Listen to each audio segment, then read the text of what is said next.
These perfection of wisdom teachings and the teachings of Buddha nature were not so widely taught and only started to really develop in India a little bit later time. And then when they spread from India, they spread up through the northwest of India, which is now modern day Afghanistan, Pakistan, and they went over the Himalayas onto the Silk Route, and they went across the Silk Route into China, Korea, Japan, down to Vietnam, and then again they went over the Himalayas into Tibet. And when Buddhism was transmitted to those countries at that time, it was transmitted through the Sanskrit language.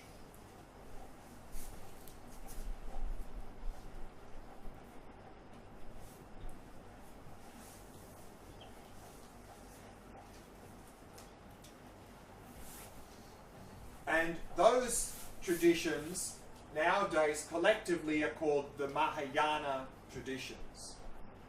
And they are based on the second and third turning of the wheel. One other difference is in these Four Noble Truths teachings, the goal of the spiritual path is personal liberation from suffering. So the goal in the Theravada is nirvana.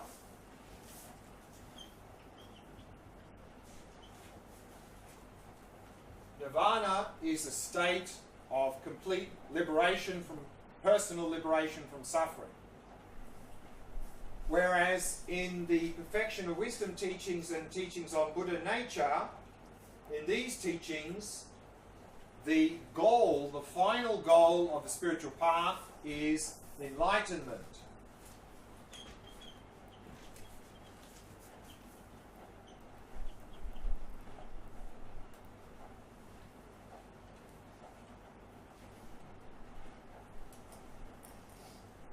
And from the state of enlightenment, then we can help effectively liberate others from suffering. So we're not going to go in now in any detail about what's the difference between nirvana and enlightenment. It's a big topic, but the short answer is that nirvana is a stepping stone to enlightenment. First we achieve nirvana, and then we go on to achieve the further goal of enlightenment. Any questions about this?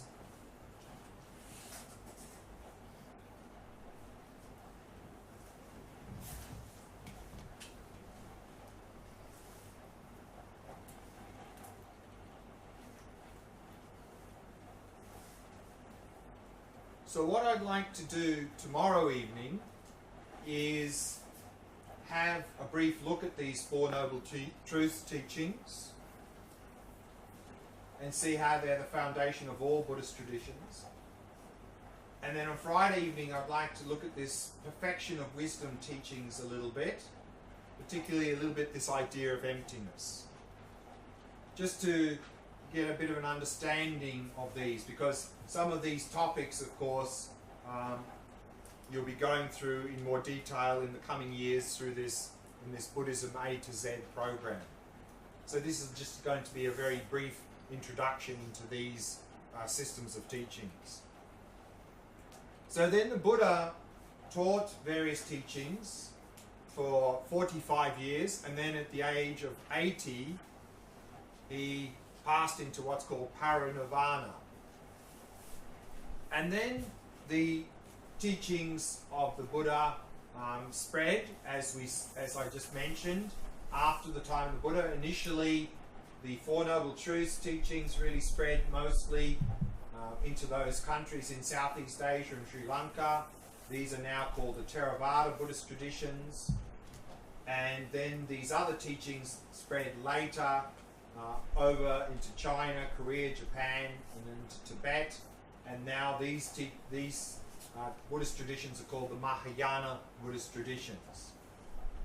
So that's just a very brief introduction into a little bit the story of the Buddha and the teachings and how it spread after the time of the Buddha. And so that's all I really wanted to cover on that topic this evening. And we'll cover, like I said, cover more tomorrow, and on Friday evening we'll continue the story a little bit further. So if there's no last questions, I just want to comment a little bit more about the breath practice, the full body practice, before we slowly wrap up this evening. What kind of Buddhism do we practice here? Or is it a combination, or what do you practice? Yeah. So okay. So when Buddhism went to Tibet,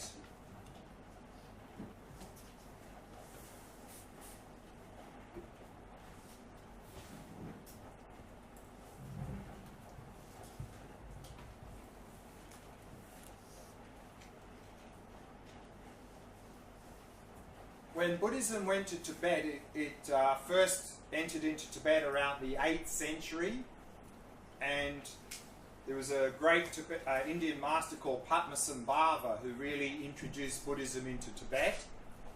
And on the basis of his teachings, we have a school in Tibetan Buddhism being formed called the Nyingma school.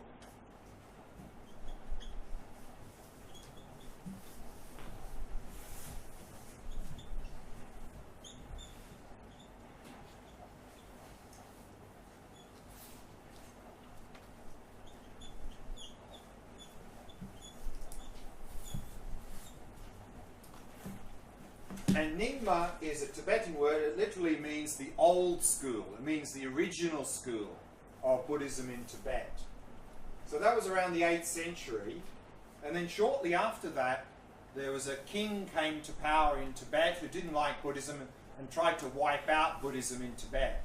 So for a couple of centuries, Buddhism went a little bit underground in Tibet. And then around the 10th and 11th century, another wave of Indian masters came over the Himalayas into Tibet to reintroduce Buddhism into Tibet. And as a result of their efforts, we have the other 3 schools of Tibetan Buddhism slowly being formed.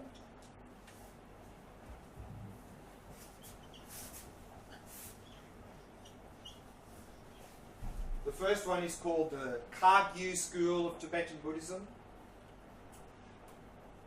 Backing up a bit, when Padmasambhava introduced Buddhism into Tibet, and that formed the basis of the Nyingma school, the approach to practice, or the system of practice that he introduced into Tibet, is called Dzogchen.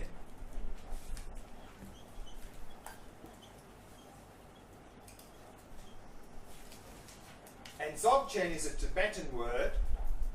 The original Sanskrit word is called Mahasandhi, but this is used more often than the Sanskrit word. And in this system of practice, there's a lot of emphasis on the mind itself. So Dzogchen is often called nature of the mind practice because we're focusing primarily on the mind itself. When the Kagyu school evolved in Tibet based on teachings that came from India, the system that was brought into Tibet from India here is called Mahamudra.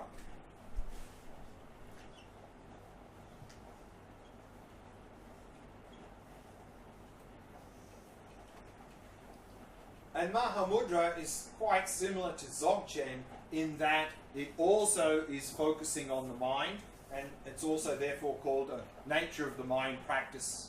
There are some differences, but a lot of similarities.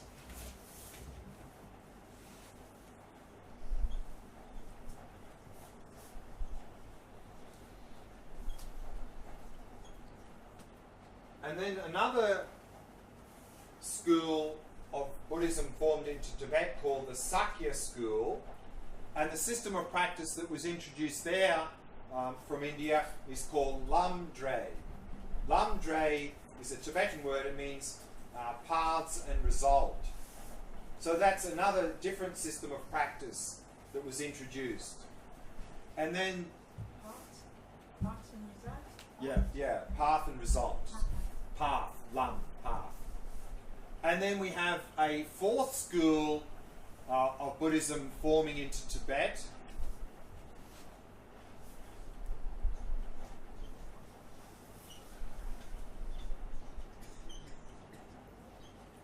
Called the Gelug school of Tibetan Buddhism. And this formed primarily on the basis of a great Indian master called Lama Atisha, who brought a system of practice into Tibet called Lam Rim. Rim is stages, Lam is path, so Lam Rim is stages of the path to enlightenment. So these are the four main schools of Tibetan Buddhism, and these are their approaches to practice. All of these four schools, of course, are part of Mahayana, and they all have the goal of enlightenment. So in my training, I was trained initially in the Gelug school of Tibetan Buddhism, did most of my training there. More recently, when I've been based in India, I've had some exposure to the Kagyu school, the Mahamudra system, and now, more recently, I'm getting some instruction within the Dzogchen, the Nyingma school of Tibetan Buddhism. And so here, this Buddhism A to Z has been put together primarily based on the Gelug school of Tibetan Buddhism, the Lam Rim approach to practice.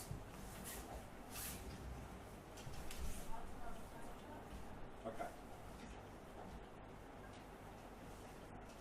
When I had these three wheels of teaching, the Four Noble Truths, the Perfection, Wisdom, Buddha Nature, these are all what are all called sutras, teachings of the Buddha. Then separate from that is Tantra. And Tantra only really started to take hold in India later again. From about the 8th century, Tantra started, Buddhist Tantra that is, started to be practiced more widely. But by the 8th century, Buddhism had spread to most countries, to most of the ones based on Pali and Sanskrit, had already spread.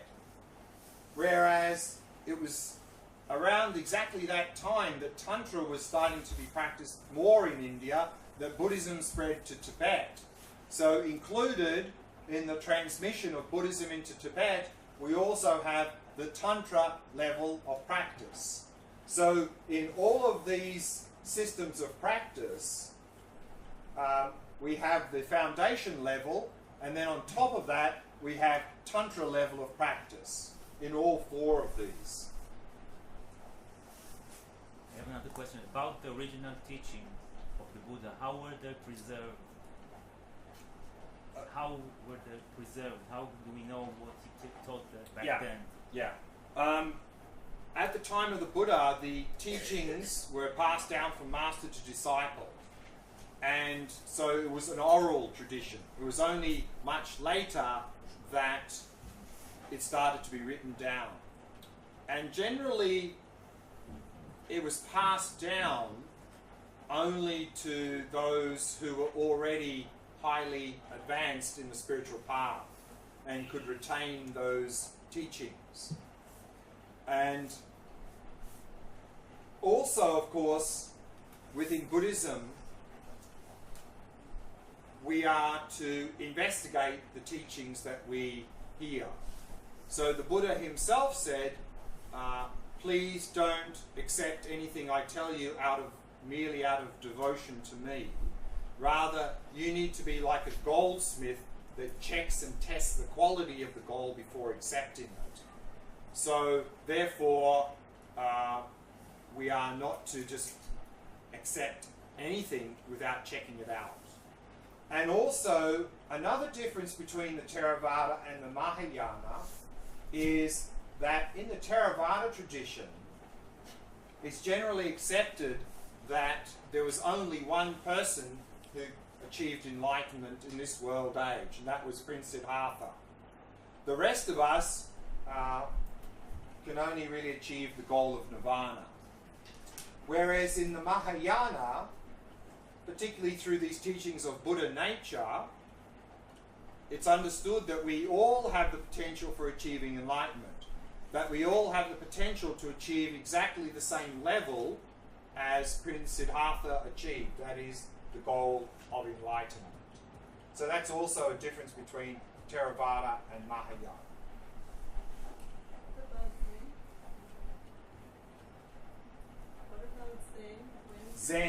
Zen is in the Mahayana. So when Buddhism spread through the Sanskrit language, it went over the Himalayas onto the Silk Route, into China, Korea, Japan, Vietnam. So Zen, of course, is Japanese. And it's the equivalent of the Chinese Chan. Chan, Zen, same. And what is the consistent?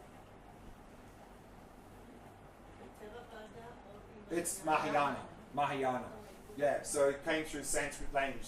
So in Chinese Buddhism, Zen, Korean, Vietnamese, and so forth, they all have the goal of enlightenment. Of course, how it's packaged might be a bit different, but the goal is enlightenment. Same goal. Just wondering, like, what is the explanation in the Theravada for the fact that only the Buddha could have reached enlightenment and others? Because these teachings here were based on the Four Noble Truths teachings. So the Buddha taught according to people's capacity. And so in the Four Noble Truths teachings, he said, you have the ability to achieve the goal of nirvana. And so this is the instructions that they've received.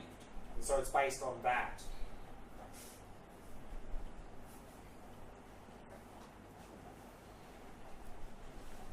So then, to finish this evening, I'd like to just briefly talk a little bit more about this breath practice, the full body breath practice.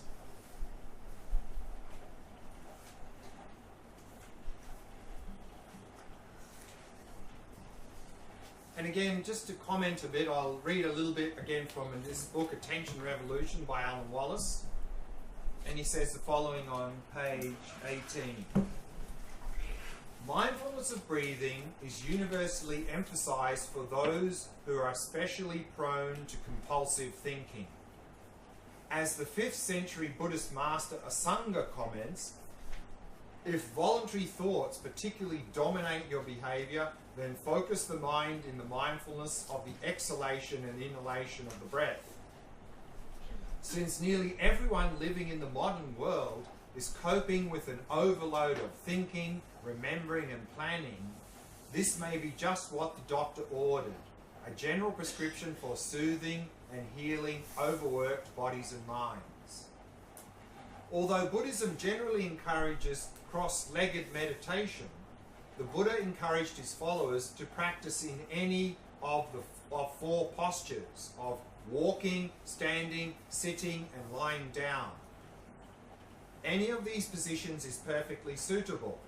Not everyone living in the modern world has the same type of mind or nervous system.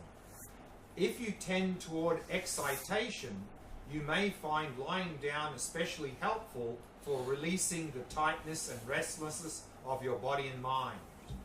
But if you are more prone to laxity, you may simply fall asleep whenever you lie down. So it may be necessary for you to be upright when meditating. Lying down can also be very useful for meditation if you're physically tired but not yet ready for bed. In this case, you may not be able to rouse yourself to sit upright in a posture of vigilance, but the prospect of lying down for a while may be inviting. Surrender to your body's need to rest and use the supine position to calm the mind as well. This likely will be much more refreshing and soothing than watching television or reading a newspaper. The supine posture may be your only option if you are ill, injured or frail. It may be especially useful for meditation by those in hospitals, senior care facilities and hospices. Mindfulness of breathing is great for preparing your mind for mental training, but it also can help you fall asleep. If you suffer from insomnia, the above method can help release tension in your body and mind when you go to bed at night. And if you wake up in the middle of the night and have a hard time falling back asleep, mindfulness of breathing can help you disengage from the thoughts that flood the mind. According to recent studies, about 80% of Americans are chronically sleep deprived. So if all this practice does is help you catch up on your sleep, that's worth a good deal.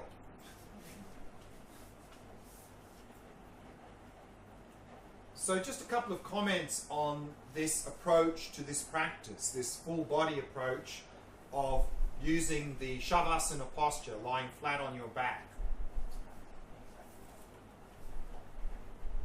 If you're the sort of person that is really highly agitated and you find sitting upright it's very difficult to relax, if not impossible, this may be actually the best posture for you as your normal meditation posture. Is instead of sitting upright for meditation, lie down to release the tension in the body. Of course, if you're the sort of person that when you lie down you get very sleepy immediately, probably not a good posture for meditation. You're just going to fall asleep. But also, this posture can be very good to use at the end of the day for meditation.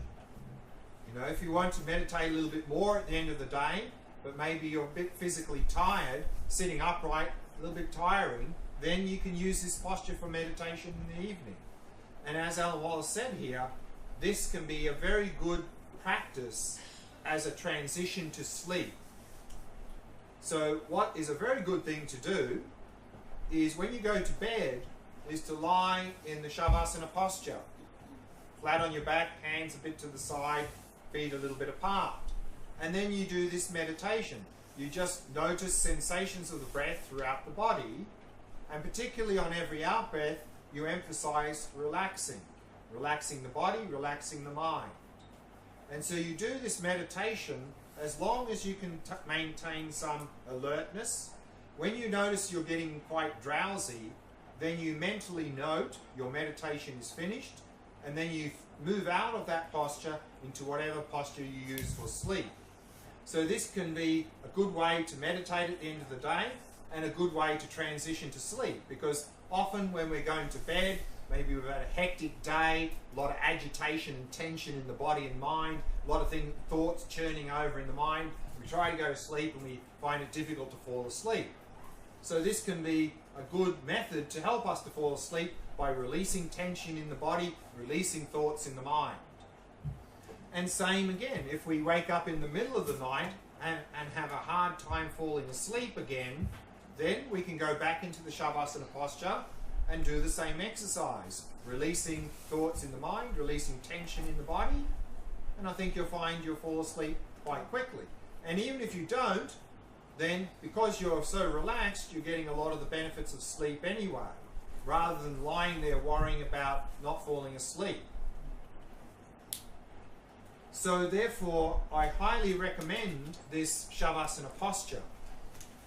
For example, when I do retreat, I tend to use this towards the end of every day. If you're sitting quite some hours in meditation during the day, maybe a bit physically tired, maybe the knees are starting to hurt a little bit, sore back a little bit at the end of the day, then towards the end of the day, maybe the last few meditations you use this posture to finish the day. So very good. And you can use it as a transition to bed. And again, if we have some illness, or maybe we have some injury, this may be the best posture for us to use in the normal meditation posture, as the normal meditation posture. So I very much recommend to try it out, and I think you'll find it can be a lot of benefit. What you probably will find is when you first start to use it, probably quite quickly you'll get very drowsy, very sleepy. That's because normally when we're lying horizontal, it's a signal for sleep.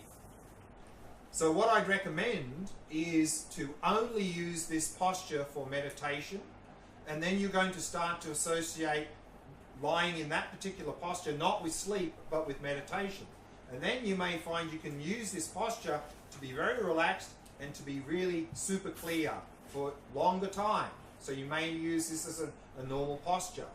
So therefore only use this posture for meditation, and I think that's what you may find if you do that. So again, I very highly much recommend this posture. Any questions about that before we finish with a short meditation this evening?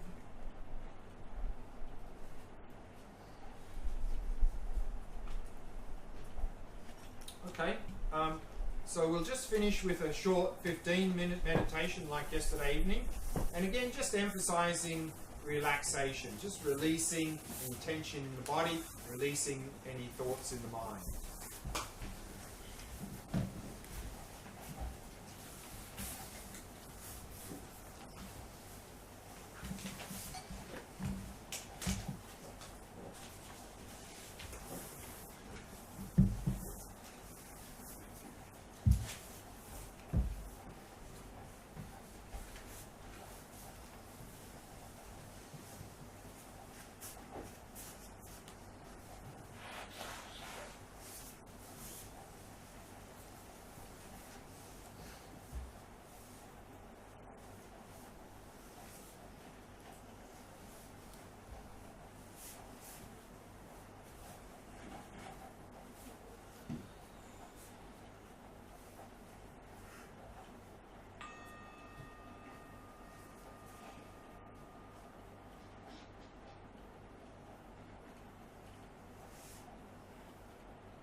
Allowing your awareness to descend into the body, right down to the ground. Becoming aware of sensations where your body is touching the cushion or the chair.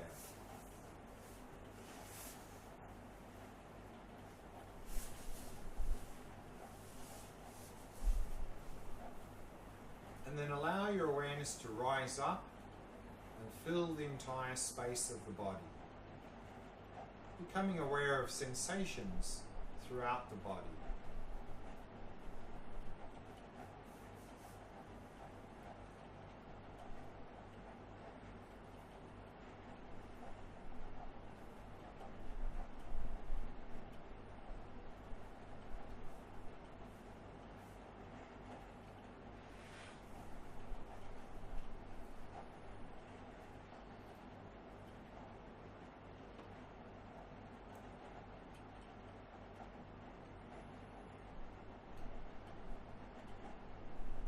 And using the out breath to relax and release any tightness or tension in any part of the body.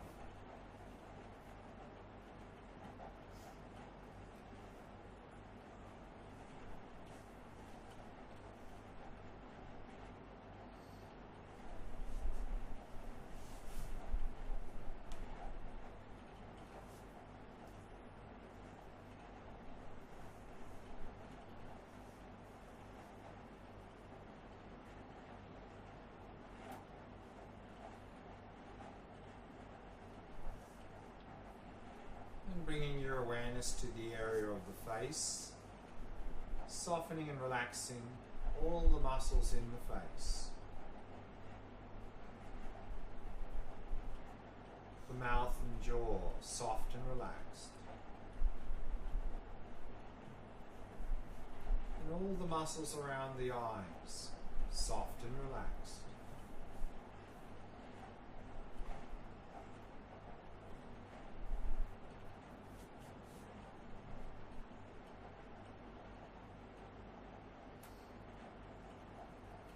In this way, allowing the entire body to become completely relaxed, completely at ease.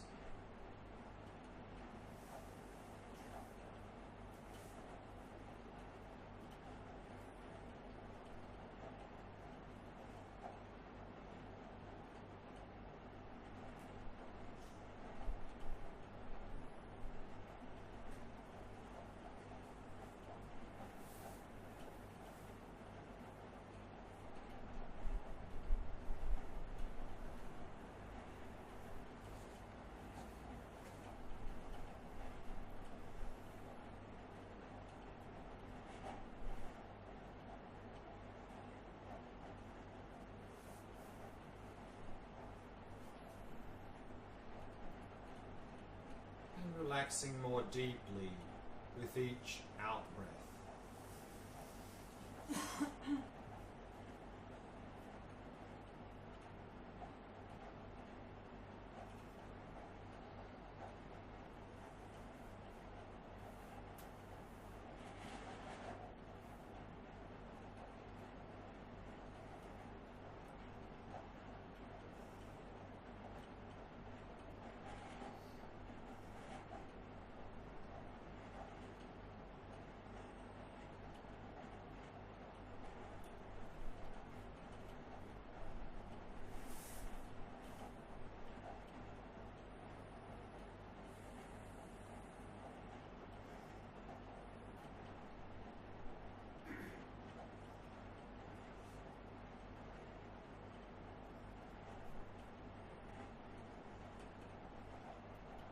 And with each out breath, letting go of any thoughts that may have arisen, happily releasing them.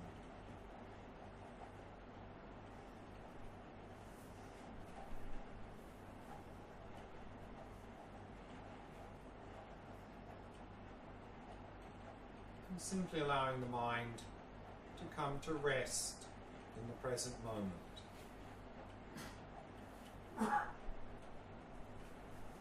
Focusing on the sensations of the breath throughout the body.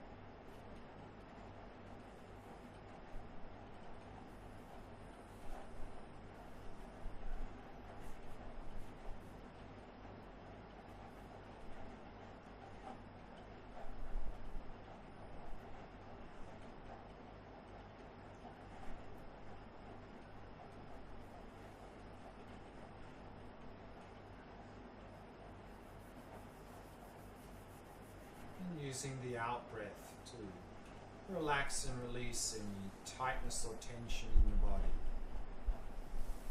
And using the out breath to release any thoughts in the mind.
conclusion, we can dedicate all of our efforts here today towards the goal of cultivating mindfulness, the goal of improving our attention skills, our concentration, so that we can then apply mindfulness to gain insight into the nature of reality, so that we can overcome our mental afflictions and suffering.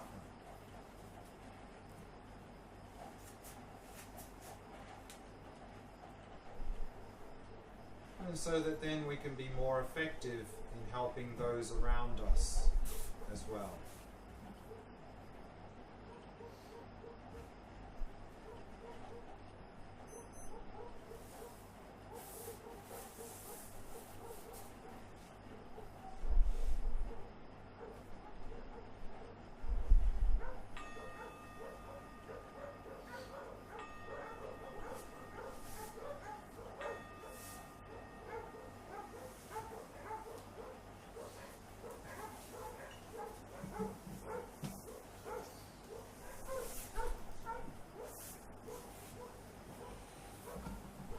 So tomorrow in the shamatha practice we're going to be looking at the practice of observing the mind, and then towards the afternoon we'll also touch on the resting in awareness practice.